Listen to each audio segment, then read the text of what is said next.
Assalamualaikum warahmatullahi wabarakatuh dan salam sejahtera. Bertemu lagi kita dalam Unleash Tech YouTube channel. Jangan lupa subscribe. Okey, baik. Hari ini kita akan membincangkan mengenai virtual machine. Okey, virtual machine ni kita boleh katakan sebagai mesin maya. Mesin maya. Baik.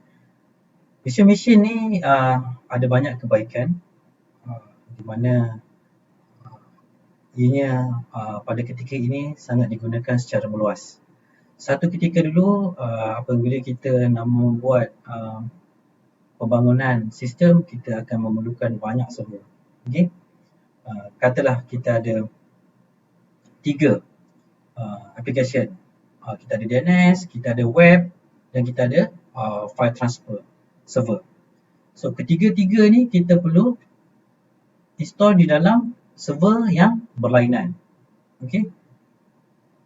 Jadi ianya memerlukan banyak perkakasan. Pada ketika ini dengan teknologi yang terkini, kita ada dipanggil hypervisor. Okey. Dalam teknologi visualization ni, ketiga-tiga application tersebut boleh dibuat installation dalam satu server. Okey.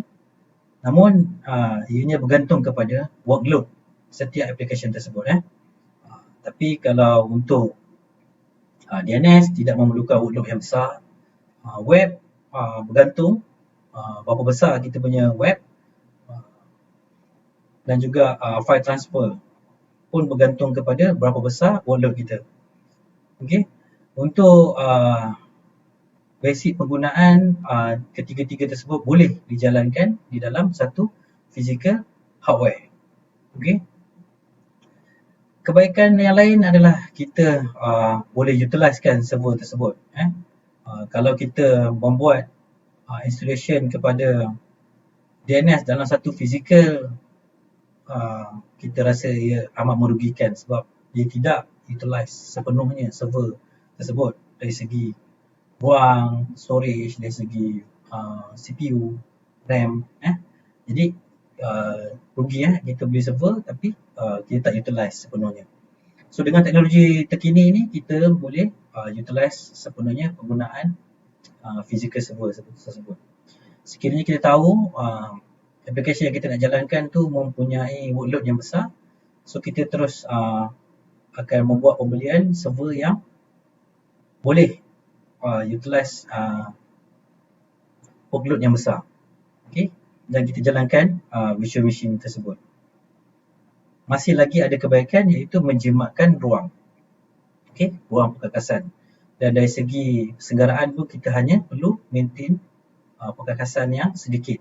Okey, berbanding kalau dulu kita ada 10 application, kita kena maintain 10 server. Dengan virtual machine ni kita ada, katalah kita ada 10 application, mungkin kita hanya perlu maintainkan 3 saja server. Okey. So melalui gambar rajah ni kita tahu, kita dapat lihat physical hardware akan memerlukan hypervisor untuk melaksanakan kerja-kerja visualization. Okey, visualization untuk kalau dalam gambar rajah ni kita ada 3, kita ada 3 VM. Setiap VM tu ada virtual hardware dia, CPU, input output, RAM dan juga disk. Baik. Melalui gambar rajah seterusnya kita dapat lihat, okey, hardware ada virtual machine monitor dan juga ada VM. Okey. So kita dapat tengok gambar rajah di sebelah dia. Kita ada macOS, ada Linux dan Windows dalam satu perkakasan. Okey. Itulah antara fungsi visualization ataupun VM. Okey. So bercakap mengenai VM, kita ada banyak application hypervisor yang kita boleh gunakan. Antaranya yang free, kita boleh guna Oracle VirtualBox. Yang ini free, open source, kita boleh download je, tak perlu register. Dan juga untuk VMware, dia ada pro version dengan player. So untuk player, free download. Okay, anda boleh gunakan non-commercial, non-commercial kita boleh gunakan. Tak ada masalah, kita boleh gunakan. Download je, tak perlu register. Untuk Windows 10 kalau kita tak nak guna third party punya application, kita pun boleh gunakan dalam internal Windows 10 pun dia ada hypervisor dia panggil Hyper-V So kalau kita research Hyper-V, okay. Okay, kita ambil image. So kita tengok ini antara muka Hyper-V Manager. Antara muka Hyper-V Manager. So untuk configure Hyper-V ni tak susah sebenarnya. Anda cuma perlu download enablekan saja features. Okay. Kita pergi kepada apps. Okay. Kita pergi kepada program and features. Okay. Turn on features di sebelah penjuru atas ni turn Windows features on or off. Okay, tekan ni. So kita tekan je ni bahagian Hyper-V ni, kita klik sini dan kita tekan OK. So dia akan enablekan Hyper-V. Okay. Dalam kes study ni kita tak akan gunakan Hyper-V kita akan gunakan VirtualBox. Okay, kita akan gunakan VirtualBox. Baik. So, saya dah download VirtualBox ni. So, kalau kita tengok kat bahagian download, okay, kita ada VirtualBox So, double click. Okay, tekan next. Okay, next. Okay. So, next. Yes. Okay, install. Okay.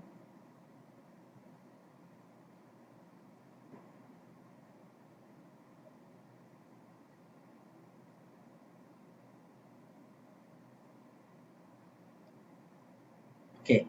So, dah complete installation. Tekan finish.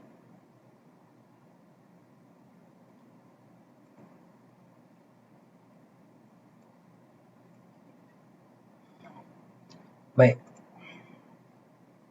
Ini kita buang dulu. Okay. Delete all file. Okay, baik. Selepas kita installation, kita akan dapat VirtualBox seperti ini Okay. So, apa yang anda perlu buat untuk menjalankan virtual machine yang lain dalam physical ni. So, kita just tekan new. Okay.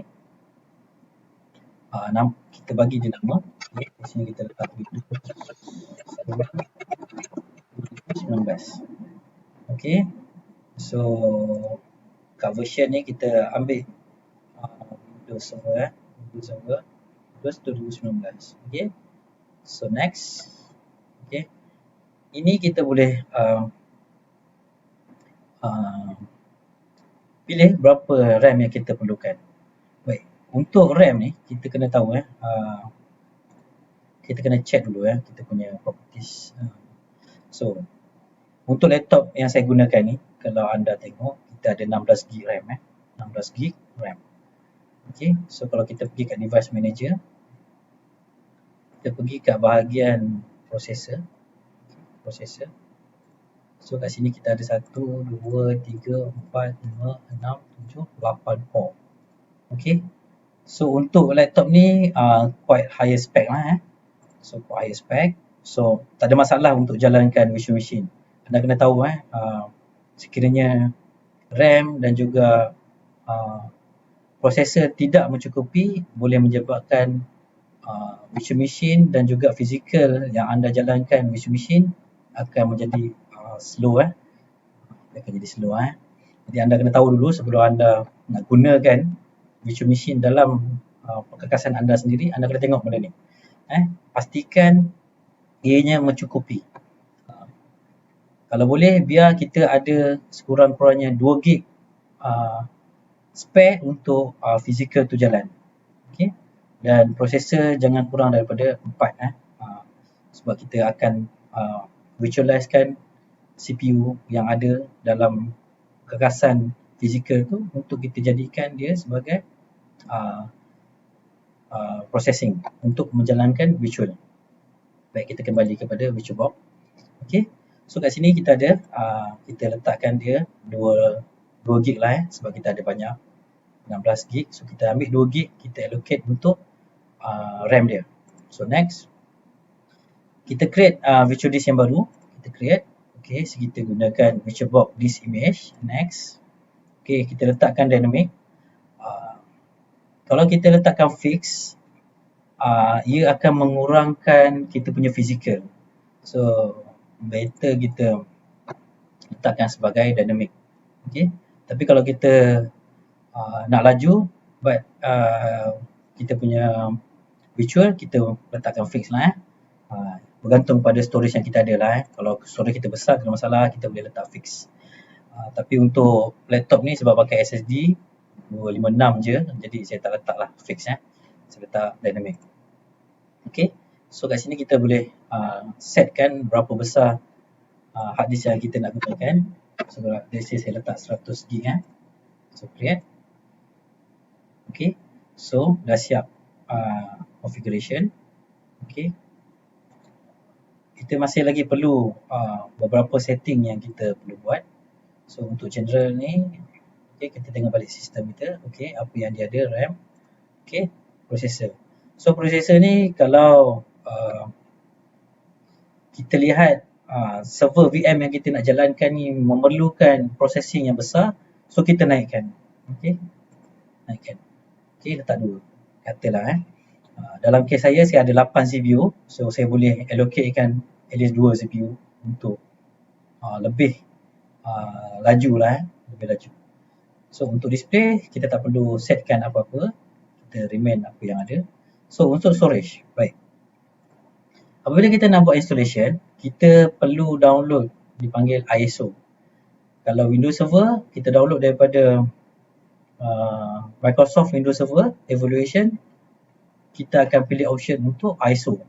Sama juga untuk OS yang lain, Linux, Mac. Okay, kita download dia punya ISO dulu. So bila lepas kita download dalam ISO, kita perlu attach di dalam bahagian storage ni, di bahagian disk. Okay, so kat sini masih lagi empty. So kita choose, kita ada kat ujung ni ada bulat ni, kita ambil choose this file choose this file. Okay, so kat sini kita akan pilih ISO yang mana yang kita nak gunakan. So kat sini kita ada Ubuntu, ada server 2012. Okay, so dalam case tadi ni kita akan gunakan Windows Server 2019. Okay, klik open. Okay, perlu attach kalau tidak Windows kita tak boleh jalan ni macam kita masuk disk lah dalam laptop kita untuk buat installation disk so ini disk dia. Okay, so dah selesai, dia tekan OK. So OK so sekarang ni kita tekan start. Okay, kita tekan start untuk memulakan installation. Okay, so kita select balik start up disk tadi. Okay, kita make sure startup disk tu adalah Windows Server yang kita ISO yang kita nak gunakan lah. So start.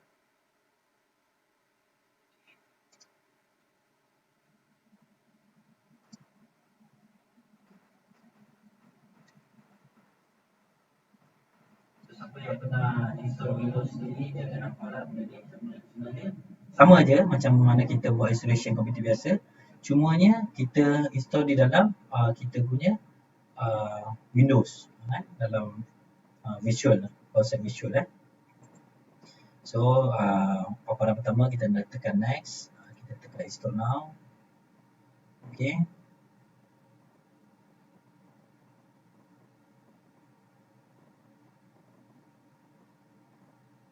okay, make sure kita pilih operating system yang betul lah So untuk ni saya akan ambil standard evaluation dengan desktop experience. Masuk desktop experience ni ada GUI lah ada GUI, kita boleh tampak grafik. Yang tak ada ni dia tak ada grafik, dia hanya ada command line So kita ambil desktop Okay, next. So kita accept license. Okay, next. Tekan custom. Okay, kita boleh pecahkan kalau kita nak pecahkan dua disk. Kalau tak ada, kita tekan next saja. Okay, next. So dia akan start membuat installation. Baik, sementara kita tunggu installation ni siap, kita bincangkan sikit mengenai VM ni Penggunaan visualization ni sangat bagus digunakan dalam persekitaran uh, rangkaian. Uh, Sebab kadang-kadang ada uh, aplikasi-aplikasi yang tidak terlalu berat yang kita boleh jalankan secara virtual. Okay? Sebab penggunaan server yang terlalu banyak akan menyebabkan banyak kos dari segi senggaraan, dari segi penjagaan, ruang tempat, data center. So, dengan menggunakan konsep virtual ni, kita boleh minimiskan kos perkakasan.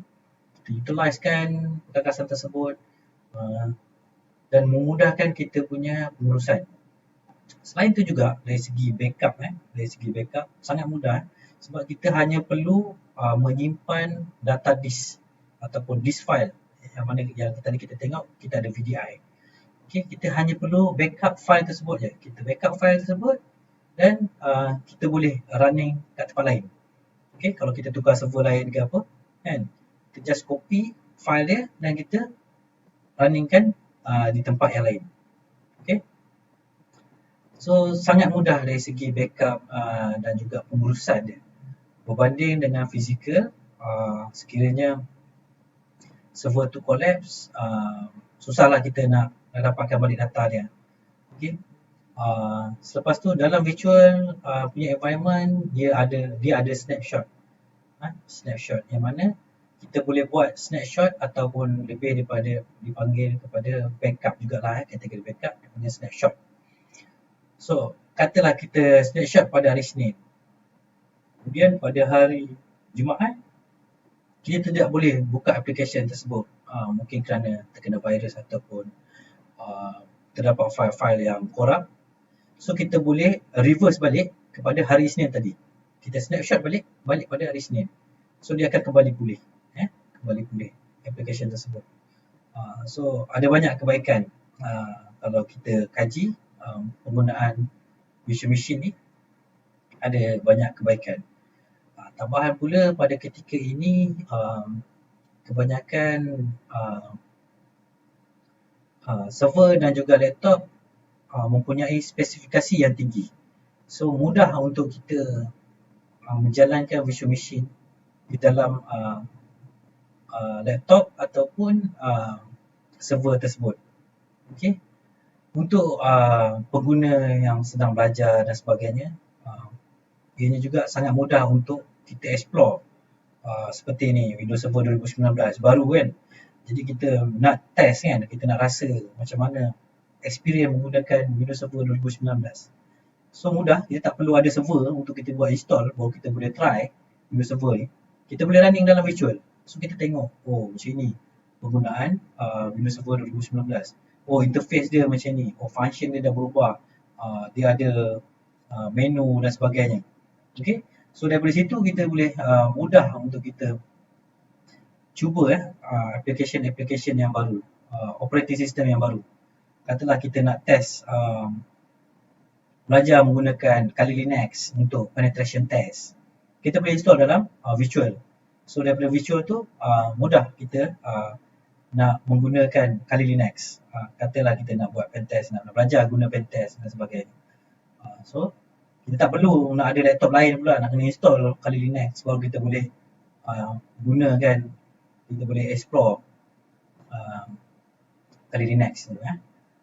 Begitu juga dengan Ubuntu, kita nak belajar Linux punya environment kan, macam mana nak menggunakan Linux. So kita tak perlu nak ada laptop lain untuk Linux. So kita boleh install dalam virtual dan kita boleh gunakan Linux dalam laptop kita sendiri. Dan tak pakai, kita boleh turn off je. So kita tak perlu ada banyak laptop untuk kita belajar menggunakan sesuatu operating system. Okay. Dalam satu laptop kita boleh ada banyak OS yang kita boleh gunakan. Baik, kita punya virtual machine pun hampir siap, dia get ready. Okay.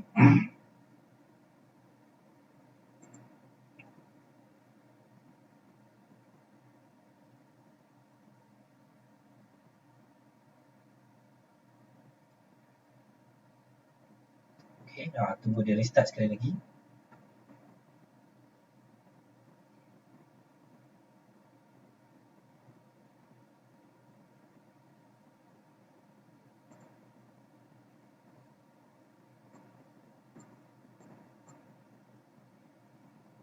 Okay. So kita masukkan password apa-apa sebab kita baru siap installation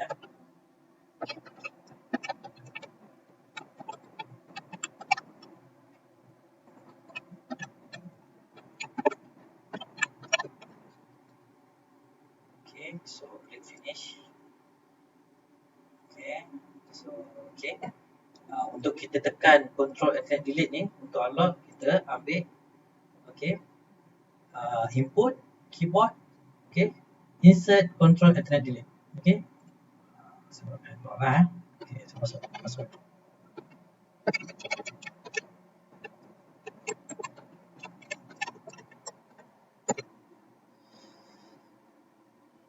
So kita boleh juga gunakan full screen mode tekan full screen mode. Okay, so okay, untuk keluar tekan hold F. Okay, untuk keluar hold F. Ni kita switch switch. Okay, so anda telah pun berjaya membuat installation Windows Server di dalam laptop anda. Okay, so untuk Windows Server 2019 ni memang best daripada segi interface, daripada segi penggunaannya. Saya lihat Windows Server 2019 ni sangat seronok untuk digunakan dia ada banyak function complete function banyak application servis yang kita boleh jalankan daripada Windows Server 2019. Baik, kalau kita tengok kat device manager kita sama juga, dia sama macam komputer Windows 10 sebenarnya konsep dia. So dia lebih mesra alam dia sama Okay, this PC, okay. Kita check properties dia, tengok okay, seperti yang kita allocatekan dia ada 2 gig. Okay, so kalau kita tengok device manager, kita tengok processor, okay, kita assignkan 2 core tadi. So dia ada 2 core kat dia. Okay, so itu maksud saya tadi, bila kita nak bangunkan virtual machine, kita kena tahu spesifikasi komputer kita ataupun server kita mencukupi atau tidak untuk kita berikan kepada virtual machine yang kita nak bangunkan.